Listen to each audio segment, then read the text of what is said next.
So I am KB with The Beat. How are you both? We're doing Doing good.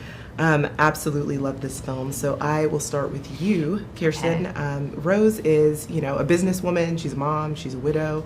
And she finds this new love in George, but yet he is a package deal with Phil, who is a bit of a terror. Yes, yes. So what are some of the things that you feel like Rose really wants to say to Phil, but is instead, deeply internalizing and kind of pushing down? Yeah, I think the problem is that she's not saying those things to George. I think it's partly the time and how much people actually felt. I think she's feels like she can't speak up. She's very polite.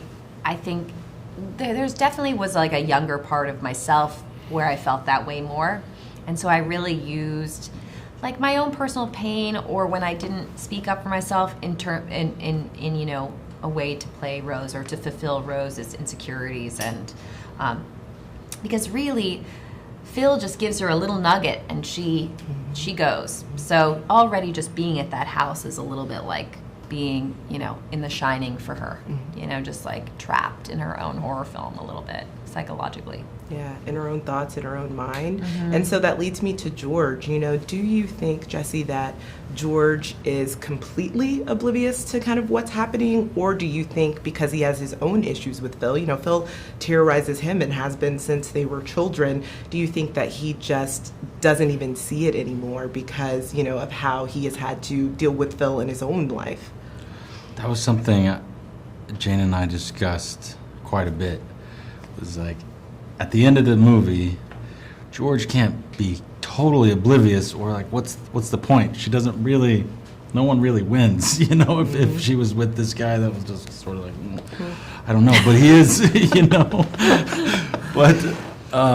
was gone quite a bit, and I think, I have been in a similar position where, you got your family over here and your significant other over here, and it is extremely hard to navigate. And I think maybe one of the flaws of George is I think he did sort of freeze, not knowing how to navigate through this, and just hoping with time it will all settle itself out. And like she said, I think if Rose maybe had the ability to be a little more honest with him, maybe that wouldn't have happened, but I don't know. I don't know. I know, it's hard to say because, clearly she didn't communicate with him, and then obviously Peter takes matters into his own hands because he is more observant with his mother. But you're thinking, like, man, if only they had kind of a deeper layer of communication, this probably could have gone, really different. Well, they weren't going to therapy back then. I know. Yeah. And you know what? Maybe if it was 2021, they still might not be going to therapy. Yeah. Who knows? Yeah, I mean, I think that these are issues, like, I feel like people can be gaslit by people all the time in work and relationships. Like, people just projecting their own problems on someone else. Yeah. But if you're in the wrong headspace and you're not feeling strong in your life, you let someone control you, it can happen. It happened.